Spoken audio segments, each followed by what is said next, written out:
Morning students, how are you? I hope you are fine and enjoying the videos. Welcome to Pinky Goyal Common Classes. In this video we cover the aggregate demand of macroeconomics of +2. तो बेटा इससे पहले कुछ एक terms हम लोग clear कर लेते हैं कि होता क्या है। तो इसमें आप लोग देख रहे हैं कि there are two words, aggregate and demand. Demand आपने +1 में भी की थी, जिसका मतलब होता है कि कोई एक व्यक्ति अपनी विश या नीड को फुलफ़िल करना चाहता है by paying the amount for it is known as demand. क्योंकि डिमांड वही होती है जिसके लिए वो तैयार होता है और पैसे देने के लिए, यानी कि उसके पास परचेजिंग पावर भी होनी चाहिए और जिससे वो अपनी नीड को सेटिस्फाइड कर सके। Now we come to the another word aggregate. Aggregate include all the consumer, यानी कि जो कि डिमांड कर रहे हैं कंज्यूमर, ठीक है। डिमांड मतलब जिनकी इच्छा है, विश है इन अ इकॉनमी। टोटल मैंने इसलिए वर्ड यूज़ किया कि consumer may be of capital goods और may be of consumer goods, तो दोनों तरह के ही आपके इसमें कस्टमर हो जाते हैं। तो उनकी टोटल जो एग्रीगेट होती है उसे aggregate means sum of all the demands in the economy is known as aggregate demand. तो यहाँ पर जो एडी होती है यानी कि एग्रीगेट डिमांड, इसका सिंबल है एग्रीगेट डिमांड का कि ये अकाउंटिंग ईयर में यानी कि विद इन 12 मंथ्स में इसको मेज़र किया जाता है, जिसके कारण इसको फ्लो कंसेप्ट कहा जाता है। Because you know the meaning of flow and stock. Flow होता है कि जैसे पानी बहता हुआ, ठीक है, और अगर एक जगह उस पानी को भर लेते हैं या ठहराव करा देते हैं, जैसे कि अगर पानी को बॉटल में भर लें या उसको किसी जगह टैंकी में स्टोर कर दें, that is your stock. But flow measure, तो यहाँ पे जो एग्रीगेट डिमांड है वो आपकी इकॉनमी में घूमती रहती है, चलती रहती है। पर ध्यान रखना, there is a negative relationship between price and aggregate demand.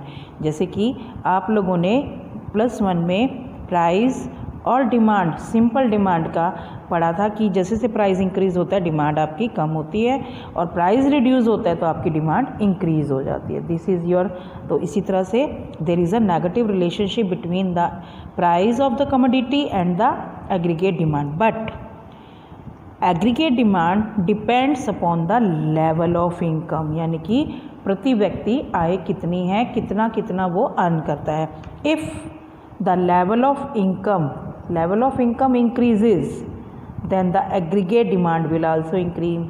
If the level of income decrease, then the level of aggregate demand also decrease.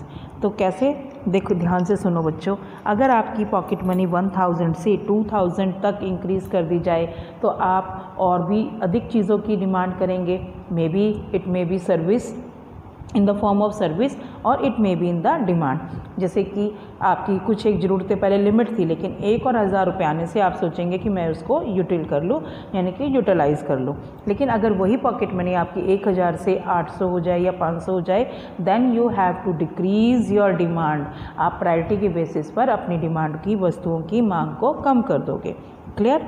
AD not only measure the total of physical quantities goods.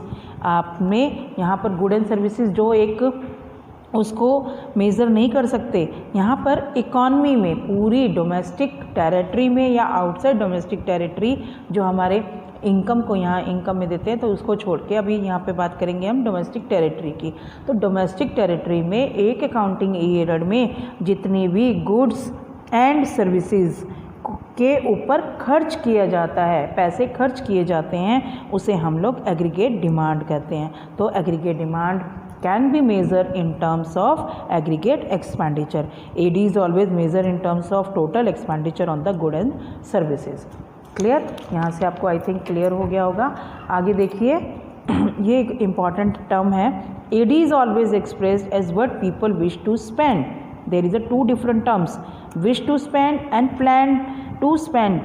Wish to spend or plan to spend at different level of income and actually they spend. यानी कि एक तो उन्होंने plan किया लेकिन एक उन्होंने actual में किया, तो ये दोनों डिफरेंट टर्म्स हैं, तो जो कि हम लोग आगे एक्स एंटे और एक्स पोस्ट के हिसाब से स्टडी करेंगे। तो now the behaviour of AD AD schedule करेंगे, लेकिन मैं यहाँ पर AD क्या होता है बिहेवियर के हिसाब से और शेड्यूल क्या कहते हैं। तो बेटे मीन्स बिहेवियर ऑफ AD का मीन्स होता है कि how aggregate expenditure respond to different level of income. बेटे ध्यान से सुनो, समझो कि जो भी आपके खर्चे होते हैं दैट डिपेंड अपॉन इनकम, आपकी आय के ऊपर होते हैं। तो जैसे जैसे आपकी आय इंक्रीज़ होती है आपके खर्चे भी बढ़ते हैं, लेकिन एक पर्टिकुलर टाइम के बाद आप उन खर्चों को करने के बाद आप अपनी इनकम का सेव करना शुरू कर देते हैं। क्लियर? तो यहाँ पर हम लोग जो रिलेशनशिप करना है वो टोटल खर्चे और इनकम से करेंगे। Clear? Now AD schedule showing relationship between aggregate demand and income. देखो बेटे, इनकम यहाँ पे ज़ीरो है, हमारे पास कोई इनकम नहीं है, ये शेड्यूल है। सबसे पहले शेड्यूल क्या होता है कि जब आप टोटल डिमांड को टेबुलर फॉर्म में प्रेजेंट करते हो, ये टेबल वाली मैंने बनाई हुई है, आपकी बुक में सिर्फ Y और AD दिया हुआ है, लेकिन इसको हम कंसेप्ट को समझेंगे। देखो यहाँ पे income Y denoted for income, और यहाँ पर S को मैं सेविंग में बताऊंगी, और यहाँ पर एग्रीगेट डिमांड है। एग्रीगेट डिमांड को आप एग्रीगेट एक्सपेंडिचर भी बोल सकते, क्योंकि इन्हीं के बेसिस पर हम लोगों ने कैलकुलेट करना है। अब देखो पहले कि इनकम लेवल 0 है, फिर आपने इनकम इंक्रीज़ करी, 40 हो गई, 60, 80, 100 and 120 as it is on. कि जब आप लोग कमाना शुरू करते हैं स्टार्टिंग में, जब तक अपने पेरेंट्स के डिपेंड होते हैं आपकी इनकम 0 होती है, फिर स्टार्टिंग में आपकी थोड़ी कम होती है, फिर बढ़ते बढ़ते बढ़ते इंक्रीज़ हो जाती है। नाउ याद रखना कि aggregate demand can never be zero. Why? Because aggregate demand include consumption. Consumption means आपने खाने पीने की चीज़ों पर तो खर्च करोगे ही। अभी आप लोग कह देते हो कि हमारे पास कमाई का साधन नहीं है, लेकिन जिसने पैदा किया है वो हमें पालने के लिए भी देगा, तो वो क्यों यूज़ करते हैं? क्योंकि आप लोग खाने की चीज़ तो डिमांड करोगे ही करोगे, चाहे आप भिखारी हैं, चाहे भीख मांगो, चाहे आप चोरी करो, चाहे लोन लो। अगर हम लोग इकोनॉमिक्स की बात में करें तो वो लोन फॉर्म हो जाती है। तो यहाँ पर देखो कि इनकम 0 है, लेकिन कंजम्पशन यहाँ पर 30 ही शो करेगा। इनकम 20 हो गई, आपकी कंजम्पशन भी इंक्रीज़ हुई, लेकिन 35, फिर 40। यहाँ पर ये देखो कि आपकी जितनी इनकम है कंजम्पशन आपकी इक्वल हो गई। फिर 60 से 45, 80 से 50, 100, 55, 120, 60। अब आप कहेंगे कि मैम जैसे जैसे 30, 35, 40, 45 ये कंजम्पशन बढ़ रही है, हमारी खर्चा बढ़ रहा है, इनकम के हिसाब से तो नहीं बढ़ रहा। बेटे आपकी जो बेसिक नीड्स होती हैं तो वो तो उतनी ही रहेंगी ना। आप सब्जी में एक चम्मच की नमक डालते हैं, अब ये तो नहीं है कि आपकी इनकम बढ़ रही है आप पूरी की पूरी पॉलीथीन उसमें डाल देंगे, जितना आपका टेस्ट है उसी हिसाब से करेंगे। घी, चीनी, तेल, इन पर तो उतना ही खर्चा होगा ना। बाकी रही आपकी जो इनकम, ये खर्चा बढ़ रहा है, ये लग्जरीज आइटम के लिए होती हैं। लग्जरीज़ में आप एक शर्ट एक्स्ट्रा खरीद लेंगे, एक पैंट एक्स्ट्रा खरीद लेंगे, या फिर एक चीज़ जो घर में शोपीस है वो एक्स्ट्रा खरीद लेंगे, उससे आपकी सारी इनकम तो नहीं खर्च होगी ना। तो फिर जब आपकी इनकम ज़्यादा होती है और खर्चा कम होता है तो उसके बाद आप सेविंग करना शुरू कर देते हो। तो अगर हम लोग बात करें y is equal to consumption plus saving, या y is equal to C plus I, S for saving, I for investment, और अगर हम इसको मैथमेटिकली देखें S is equal to I। क्यों? क्योंकि अगर सेविंग होगी तभी तो आप आगे इन्वेस्ट करोगे, बगैर सेविंग के कहाँ से पैसे लगा दोगे। क्लियर?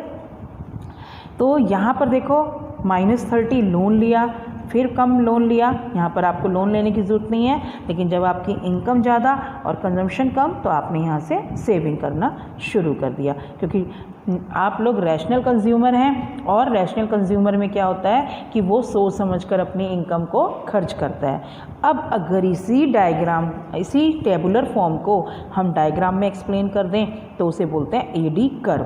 तो यहाँ पे देखो बेटा, मैंने इस वाले OY एक्सिस पर AD एक्सपेंडिचर यानी कि AD लिया है या एक्सपेंडिचर में, और OX एक्सिस पर इनकम या GDP होती है ग्रॉस डोमेस्टिक प्रोडक्शन, क्योंकि यहाँ पर हम मैक्रो वर्ड यूज़ कर रहे हैं। मैक्रो में आपकी GDP में means total gross domestic production ली जाती है। और याद रखना कि 45 डिग्री के एंगल पर हमेशा इनकम लाइन ऑफ इक्वेटर यानी कि बराबरी का इसको दिखाते हैं। कभी भी ये इधर उधर नहीं होती। यहाँ पर आपका इनकम दिखानी है, आपने अपने इंडिविजुअल से नहीं दिखानी, आपने दिखानी है एग्रीगेट। ये हमेशा 45 डिग्री के एंगल पर होती है। यहाँ पर आपकी बेटे इन्वेस्टमेंट होती है। अगर आप लोग बात करें इंड्यूस या आपकी जो कि कंपल्सरी होती है, आपकी नहीं है, आपके पास नहीं है। अब देखो इसी डायग्राम से टेबुलर से समझेंगे। इनके पास नहीं था पैसा तो इन्होंने सेव नहीं किया, इनके पास पैसा था इन्होंने सेव किया।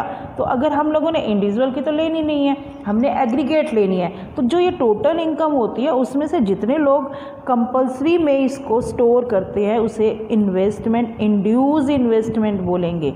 इंड्यूस इन्वेस्टमेंट यानी कि ऑटोमेटिकली अपने आप होने वाली इन्वेस्टमेंट को आई से शो करेंगे। और यहाँ पर देखो कंजम्पशन मैंने कभी भी ज़ीरो नहीं है, यहाँ पर आपकी 30 है, 30 से ही मैंने यहाँ पे शो किया है। और यहाँ पर आपका 40 पर जाकर, यानी कि जब आपकी इनकम 40 है तो कंजम्पशन भी 40, यहाँ पर आपका इक्विलिब्रियम पॉइंट आ जाता है। तो ये था आपका ओवरऑल एक्सप्रेस।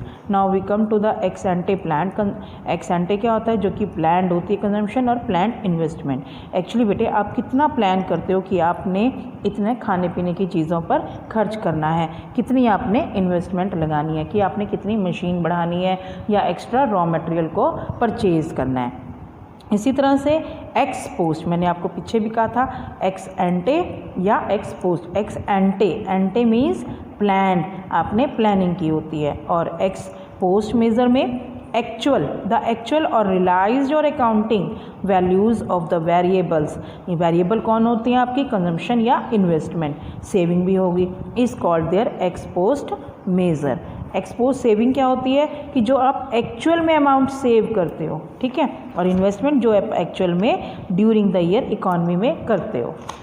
एक्स पोस्ट और एक्स सेविंग। ध्यान से सुनो बेटे एक एग्जांपल में, जैसे कि एक प्रोड्यूसर होता है, प्रोड्यूसर ने कहा कि मैं इस बार 200 यूनिट का स्टॉक क्लोजिंग रखूँगा मैं, लेकिन क्या हुआ कि एक्चुअल में उसके पास उस प्रोडक्ट की बहुत ज़्यादा डिमांड आ गई, यानी कि उसको एक्स्ट्रा 100 यूनिट जो उसने स्टॉक में रखे हुए थे, प्लान किया था कि वो क्लोजिंग स्टॉक में रखेगा, उसमें से 100 यूनिट को सेल करना पड़ा।